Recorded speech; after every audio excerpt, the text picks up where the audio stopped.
Odessa, look at you. The woman who built an empire, and you can't even stand up to take your own bath now. You're gonna die and rot in that wheelchair, old woman, slowly. And not one person from that boardroom you ruled is coming through that door. You would rot in that wheelchair, old hag. No one is coming to save you. Not even the company you built is coming to save you. That is what my own grandson said to me, in my most vulnerable state. Those words cut into me deeper than the accident ever did. I sat there in that chair and wept until my whole body shook, the tears coming before I even understood why, because some part of me already knew I had just lost something I could never get back. My own grandson, the boy I took care of from the day my own daughter died giving birth to him. How could the same hands I once held, the same boy I rocked through every fever and every nightmare, look at me the way he had just looked at me, and speak to me the way he had just spoken? I cried until my chest ached, until I could no longer tell if the pain was in my heart or in what was left of my body. I thought all the love I ever showered him with, from the time he was a small child to this very point, would pay off one day. I thought that now that I had reached my old age and life had finally caught up with me, my own grandson would love me dearly and show me all the love in the world. But I thought wrong. I sat alone in that small room and cried until I had no tears left to give, asking myself over and over how the boy I raised could turn into a man so cold, so cruel, a stranger wearing a face I used to love. I used to believe family was one of the people who could never turn their back on you, no matter what. But I thought wrong. At 60, I learned the biggest lesson of my life about how selfish and cold family can be, and mine was no exception. That night, I cried harder than I had cried since the day I buried my own daughter. In the weeks that followed, a sealed adoption file would surface that no one in that house knew existed. A courtroom table would hold a will that nobody in that family had been allowed to read, and in the soft light of an unfamiliar doorway, a young woman's face, careful and guarded, would walk into Odessa's life and rewrite the ending of this story entirely. I gave that boy everything I had left. I didn't know I had one more thing to give, and it wasn't his to take. Here is what nobody outside that house knew. Holt Wakefield was not simply a grandson running out of patience with an aging woman in declining health. He was a man one signature away from controlling a company worth more money than most people see in 3 lifetimes, and his grandmother's recovery stood directly between him and everything he had already decided belonged to him. Why would a man raised by his own grandmother's hands speak to her as though she were already a burden waiting to be buried? What was hidden inside a sealed file that had existed since before he was even born?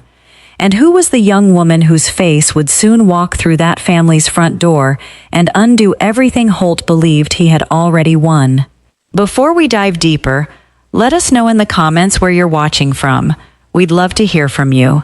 And don't forget to hit that subscribe button so you never miss any of our upcoming videos. 35 years before that night on the stairs, Odessa Wakefield buried her only daughter. Imogen had been 26, healthy, and 3 days into motherhood when complications no one expected took her life inside an Atlanta hospital room.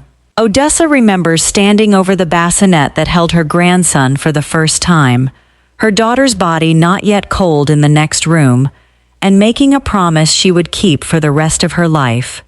Odessa still remembers what she told herself in that hospital corridor. I already lost the daughter. I am not losing the grandson, too. She carried that promise through every sleepless night that followed, every fever, every first day of school, every birthday her daughter never lived to see. She did not yet know that the same infant she rocked through those long nights would grow into the man who would one day point a finger at her and tell her to rot. Odessa had not been born into money. She built the Wakefield Group from a single property management office into a real estate and investment firm worth hundreds of millions, working twice as hard as the men in the room simply to be allowed to stay in it. By the time Holt was old enough to understand what his grandmother did for a living, she had already become one of the most respected names in business in the state of Georgia, the kind that opened doors before she even said it out loud. She built that company with her own two hands, and she meant for it to outlive her inside his. She could not have imagined that the very thing built to protect her family would one day become the reason part of that family wanted her gone sooner. She trained Holt herself. Every account, every negotiation, every signature that mattered, she walked him through in person, certain she was protecting both her family's future and her daughter's memory in the same motion. Holt excelled. He carried a sharpness about him that made boardrooms go still when he spoke, and Odessa watched him grow into exactly the kind of leader she had hoped to raise. When Holt was 10 years old, he used to bring her coffee on Saturday mornings before she'd even asked for it, setting the cup down beside her at the kitchen table with the careful pride of a much older boy. When I run things one day, Grandma O, he told her once, barely tall enough to see over the counter, you won't have to lift a finger for anything. I'll take care of you. Odessa never forgot laughing and telling him she would hold him to that. She had no idea, all those years later, exactly how that promise would come back to her, twisted into something she never could have recognized as the same words. By the time Holt turned 30, Odessa had already begun drafting the paperwork that would hand him full control of the company on her 65th birthday. It was never meant to be a transaction. It was meant to be a gift, the final piece of a promise she had made over her daughter's casket decades earlier. What she did not yet understand was that trust, once handed away in full, does not always find its way back. Holt married Astrid in a ceremony Odessa paid for without a single complaint, watching the two of them build a life that, from where she stood, looked stable and warm. Astrid carried her composure differently than Holt did, more deliberate, more watchful, the kind of woman who noticed everything in a room and chose to say very little about it. Their two children, Marlo and Briar, grew up visiting Odessa's house most weekends, and for years, nothing about that family gave her any reason to believe love could expire. She would learn otherwise. Odessa still remembers the exact words she used to describe her grandson to anyone who asked about him. He is the best thing I ever built, and I didn't even build him alone. She had no way of knowing that the very thing she was proudest of, the trust she had handed him piece by piece over 30 years, was already becoming the map he would one day use against her. At 58, Odessa sat down with her attorney and made the decision official. At 65, when she retired, the Wakefield Group would belong to Holt completely. No conditions attached beyond the ones she had already built into him through 3 decades of mentorship. She remembers signing those early drafts and feeling something close to peace for the first time since her daughter's funeral. She believed, with her whole heart, that she had finally closed the loop her daughter's death had opened. She had 7 years left before retirement. She did not know she had only 2 years left before an accident would take the choice out of her hands entirely. The accident happened on a rain-soaked highway outside Atlanta on an ordinary evening, the kind of evening Odessa had driven through 1,000 times without incident. A truck lost control in the next lane, and by the time paramedics pulled her from the wreckage, 60-year-old Odessa Wakefield had survived, but the doctors delivered news that would reshape the rest of her life. The damage to her spine was permanent. She would never walk again. In the hospital, Holt sat beside her bed for 3 straight nights, holding her hand, promising her everything would be fine, and for those 3 nights, Odessa believed him completely. The shift began only after she came home. The first sign was small enough that she almost missed it. Holt used to stay for an hour when he visited, sometimes longer, the two of them talking through old company stories the way they always had. 3 weeks after she came home, he stood in her doorway for less than 5 minutes, his phone already lit up in his hand. "Holt, can you stay a little longer tonight?" Odessa asked. I haven't had anyone to talk to all day. I've got an early meeting, he said, eyes still on the screen. I'll come by this weekend, I promise. He did not come by that weekend. More than once that week, Odessa told herself. He's just busy. He'll come next time. By the third weekend, she had run out of new ways to believe it. Not long after that, Holt mentioned it almost in passing. He and Astrid had been looking into a care facility nearby, somewhere with proper staff, somewhere that could handle all of this better than they could at home. Odessa listened without reacting until he finished, then asked one question. And who exactly explains to the board why the majority shareholder just vanished into a facility 3 weeks before a scheduled earnings call? Holt's mouth opened, then closed. He had not thought that far.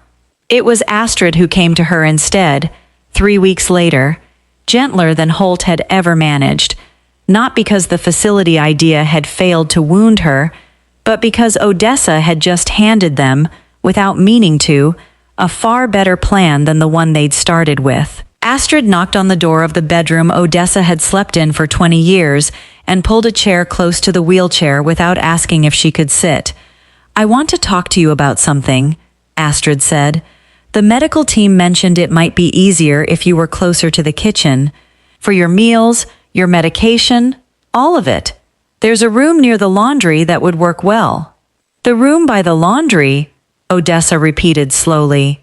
Astrid, that room doesn't even have a window that opens. It has a window, Astrid said. It just doesn't open very wide. Odessa looked at her for a long moment, searching for the fight she expected to find in herself, and found instead that grief and exhaustion had already spent most of it.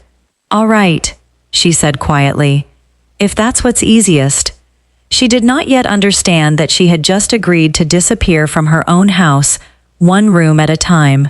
That same night, after the small room had been emptied of Odessa's old furniture and resettled with what little she'd been allowed to keep, Holt found Astrid in their bedroom, already in bed, scrolling through her phone without looking up.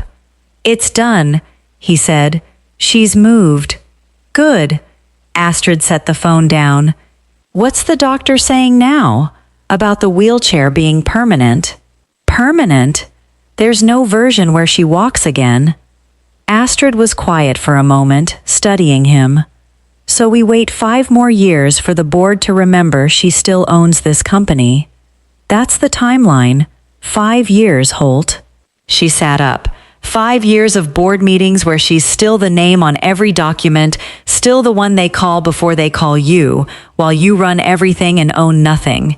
5 years building Marlowe and Breyer an empire on a clock that isn't yours to set.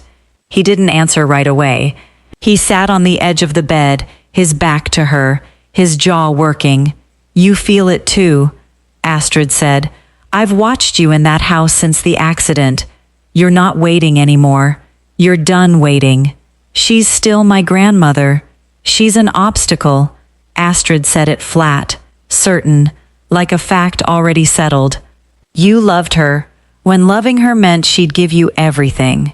Now keeping her alive just means everything sits in her name a little longer. Holt turned to look at her. Something in his face had already decided. If something happened to her now, suddenly, people ask questions. Doctors ask questions. The board asks questions. So nothing happens to her, Astrid said.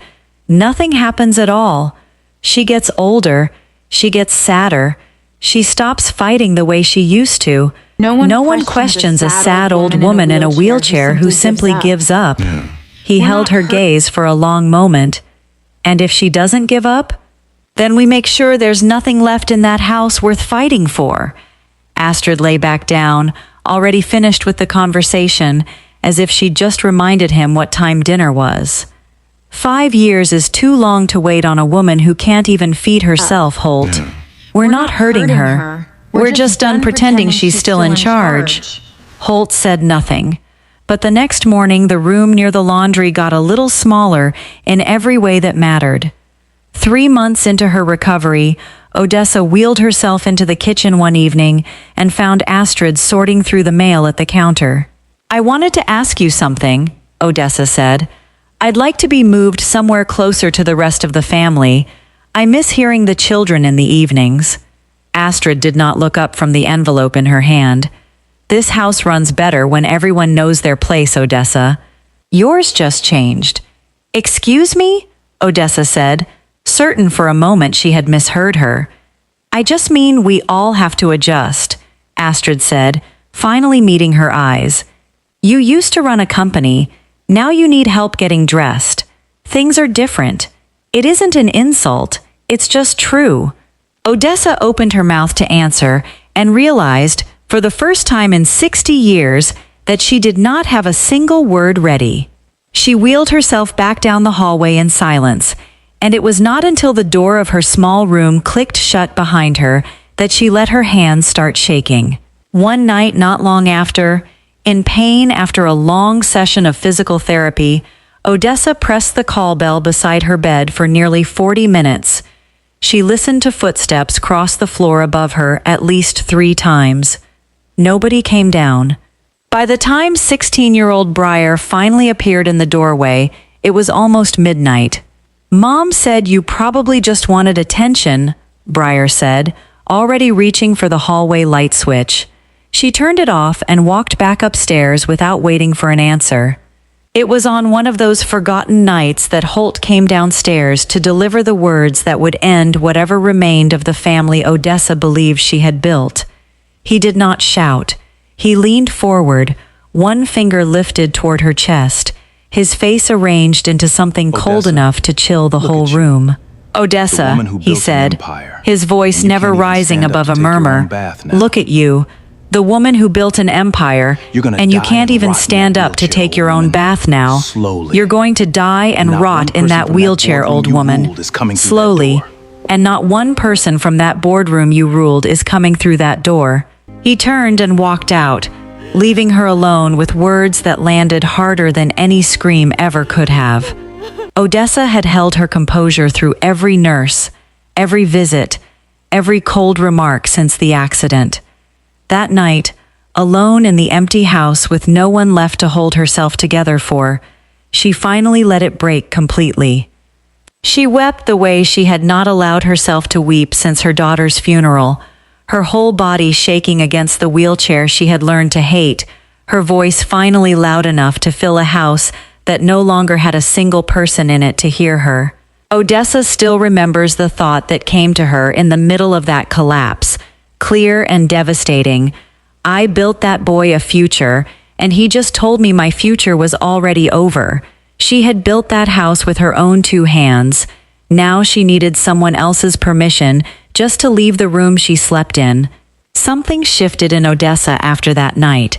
The grief did not disappear, but underneath it, something steadier and far more deliberate began to take its place.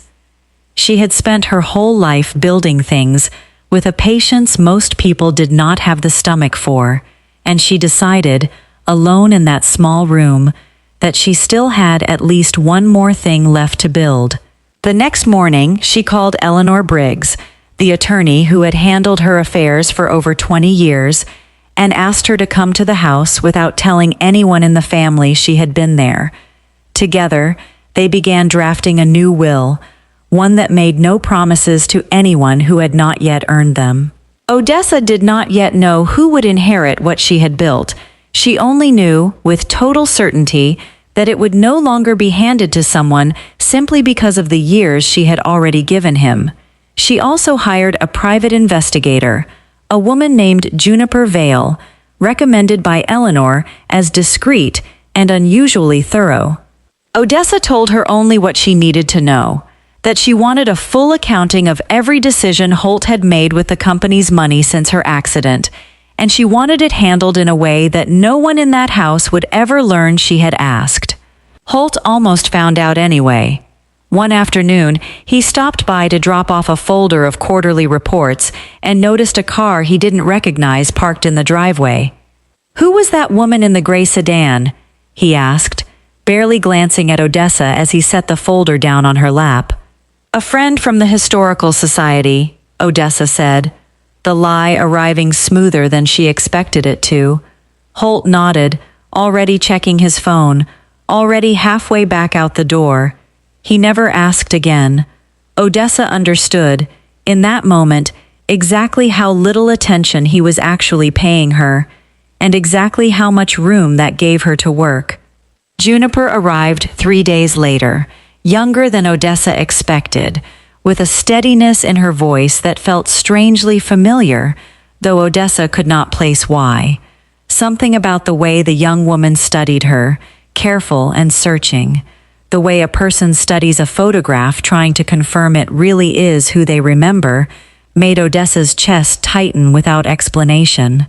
She dismissed the feeling as exhaustion and grief working together against her, and turned her attention back to the matter at hand. Over the following weeks, Juniper's reports confirmed what Odessa already suspected. Holt had been making decisions on the company's behalf that he had no legal right to make yet, quietly positioning himself as though the transfer of power had already happened years ahead of schedule. It was troubling, but it was not yet the discovery that would change everything.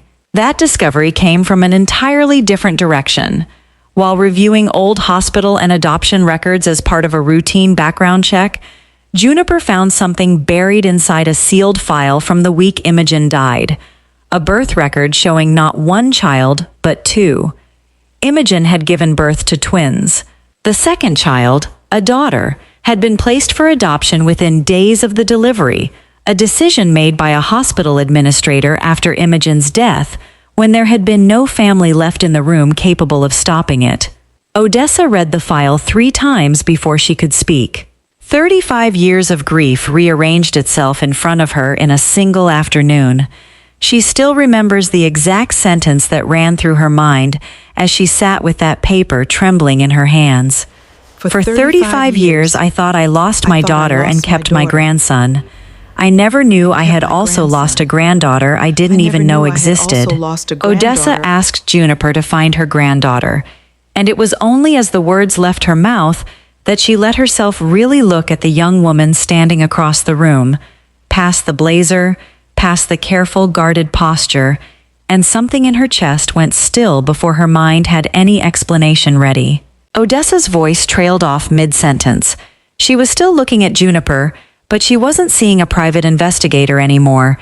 She was seeing a jawline she had memorized decades ago, in a different face, the same set of the mouth, the same steady eyes that had once belonged to a boy bringing her coffee on Saturday mornings.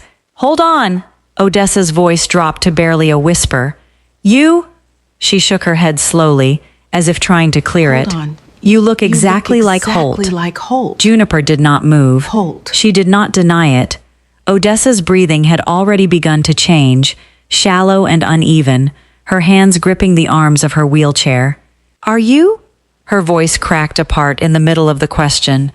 "Are you my granddaughter?" Juniper's eyes filled instantly. She nodded once, then again, unable to make herself say the word out loud the first time. I think I have been Yes, since the day I was she finally born. said, barely audible. Come here. "I think I have been since the day I was born." Odessa made a sound that wasn't quite a sob and wasn't quite a laugh, something torn loose from somewhere underneath both. "Come here," she said, Come here, baby. reaching out with both arms. Come here. "Come here, baby. Come here." Juniper crossed the room and knelt in front of the wheelchair. Odessa took her face in both hands, her thumbs tracing over cheekbones she had never touched before but somehow already knew, tears falling freely down her own face as she studied her like she was trying to memorize something she'd already lost once.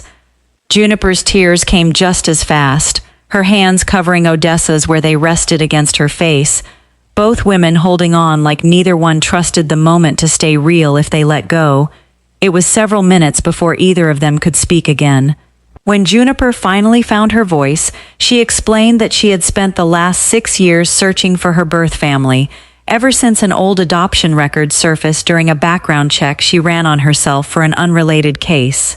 She had a name, a hospital, and a date, but nothing more, until the day Odessa Wakefield's case landed on her desk and the dates lined up in a way that made her hands go cold. She had not said anything sooner because she needed to be certain. She did not want to walk into a grieving woman's life as a stranger chasing an inheritance. She wanted, if it turned out to be true, to walk in as family who had simply arrived late. Odessa still remembers the thought that broke through everything else in that moment. I spent a lifetime believing family was something you were simply given. I never imagined it could also be something that finds its way back to you. A DNA test confirmed within the week what both women already believed in their hearts. Juniper Vale was Imogen's daughter, Odessa's granddaughter, the missing half of a story that had been buried under paperwork for over 35 years. Odessa Wakefield had spent her whole life believing family was something handed to you at birth. She was only now learning it could also be something you choose to keep. Within days, Odessa called Eleanor Briggs back to the house and finalized a new will, one that placed the future of the Wakefield Group into the hands of the granddaughter who had spent 6 years searching for her instead of waiting around to inherit from her. It was not revenge. Odessa was careful about that, even in the privacy of her own mind. It was simply the truth, finally written down on paper, of who in her family had actually shown up. 3 weeks later, Holt called a family meeting of his own. He had spent these past months watching his grandmother grow smaller in her own house, and he believed he had finally found a way to ask for everything without ever sounding like he was asking for anything at all. He knelt beside her wheelchair in front of the assembled lawyers, his voice gentle, performing the same concern he had performed for cameras and boardrooms for years. "I found a clinic," he said. "Switzerland, the best spinal specialists in the world. There's a real chance you could walk again, Grandma." "A real chance." Odessa watched him without saying a word. "But I can't get you the care you need with my hands tied the way they are right now," he went on. "Sign control over to me today, and I will personally take you there myself. I will get you walking again. I promise you that." He did not yet recognize the young woman standing quietly beside her wheelchair. Odessa let the silence stretch out before she answered. "That's a beautiful offer, Holt," she said. "But I already have someone taking care of everything I need taken care of." She turned slightly toward Juniper and reached for her hand. "This is my granddaughter." Eleanor Briggs opened the folder and began reading the updated will aloud, and the moment Juniper Vale's name appeared as the primary beneficiary of the Wakefield Group, the color drained slowly from Holt's face, not only from the words themselves, but from the way his eyes finally landed on the woman standing beside his grandmother's chair, and the face looking back at him was unmistakably, impossibly, his own. He did not raise his voice. He simply went still, the kind of stillness that arrives right before something inside a person finally breaks. "This isn't possible," he said quietly, almost to himself, as though saying it any louder might somehow make it true.